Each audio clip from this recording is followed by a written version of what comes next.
Армысыздар қазақ елі. Жақында әлеуметтік желіде бір сұмдық, жаға ұстатарлық видеоларды көрдім. Мынау Ауғанстанда қазір халықтың жағдайы өте нашар. Аштық басталды. Осы видеода бір еркек кісі өзінің 7 жасар қыз баласын тұрмысқа беріп жатыр. Ал енді сол осы видеоларды қарап алыңдар, сосын ары қарай жалғастырармын. Rashid Azimi's home, we're suddenly confronted by the devastating impact. He calls for his daughters. Rukia and Rahima are twins. Their son, Abdul, is eager to explain why he's making unbearable choices.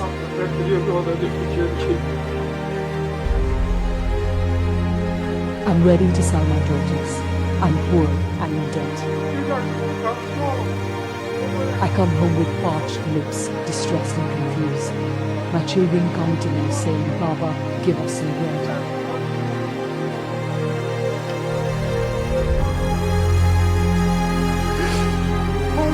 But what can I do? Where is the work so I can earn? It breaks my heart that it's the only way to feed my other children. Abdul says. Ауғанстанда талиптер жаңа заң қабылдады. Кәмелетке толмаған кішкентай қыз балаларды тұрмысқа беруге болады деген. Олар айтады, шариатта ондай бар, шариат оған рұқсат берген дейді. Ал енді оны шариатта ондай бар шығар, бірақ қазір біз 21 ғасырда өмір сүріп жатырмыз.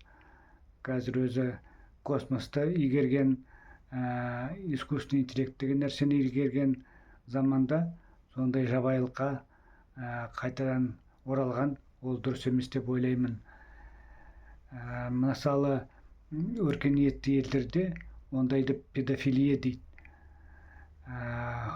Өте үлкен қылмыс деп саналады и өте қатаң жазаланады. Атуға шейін сондай жаза береді.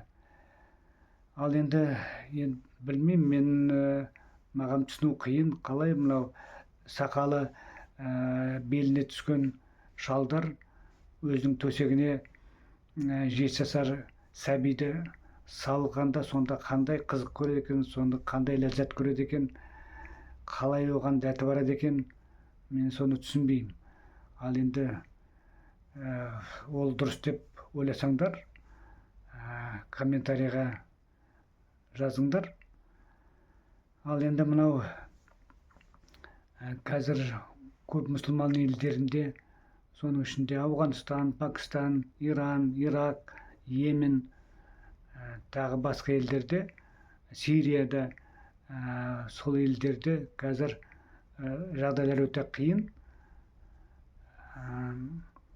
Олардың адамдары қазір Европаға, Америкаға босып кетіп жатыр. Қазір мысалы Германияда мұсылмандар өзі немістерден көп қазір сандары. Бірақ мынау менің бір таңғалдыратын нәрсе, араб елдері мұнаймен, газбен байыған шіріген байлар, мысалы Сауд Аравиясы, Эмираттар, Катар дегендер, Кувейт дегендер енді ақшаның астында жатыр ғой. Олардың шейхтары қазір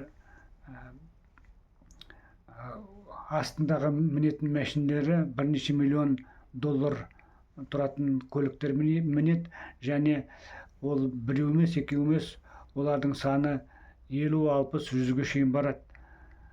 Сонда соншама мәшіне мінгеннен, онан да сол әлгі мұқтаж болып жатқан аш жүрген балаларға сол мәшиненің ақшасын соларға азық түлік алып бергендерсейші онында. Ал енді мынау сол арабтың шейхтары қазір соншама байлықтың астында жатқаннан, еріккеннен мынау әлгі Европадан, Америкадан түскі тамағын, кешкі тамағын самолетпен алдыртады. Ал енді сол байлықтың бәрін не істейді? Соны ертең өлгенде ана жаққа алып кетпейді ғой. Неге соны ойламайды? Неге өздерінің мұсылмандарына, өздерінің қандастарына көмек бермейді? Мынау әлгі өздерің білесіңдер, Меккеге біздің бүкіл мұсылмандар қажылыққа барады. Ол қажылықтан миллиардтаған, триллиондаған доллар қаржы түседі. Сол ақшаның ең болмаса бір 10%-ын сол аш отырған балаларға садақа ретінде соны берсе, өздеріне сауап болмай ма? Соны неге ойламайды екен? Мысалы, сол араб елдерінің адамдары қазір Европаға барып, сол жақты паналап жүр. Бірақ бір қызығы, мынау араб елдері, сол Сауд Арабиясы, сол Эмираттар өздерінің елдеріне, өздерінің қандастарын, өздерінің енді діндестерін жібермейді. Не ақшалай көмек бермейді.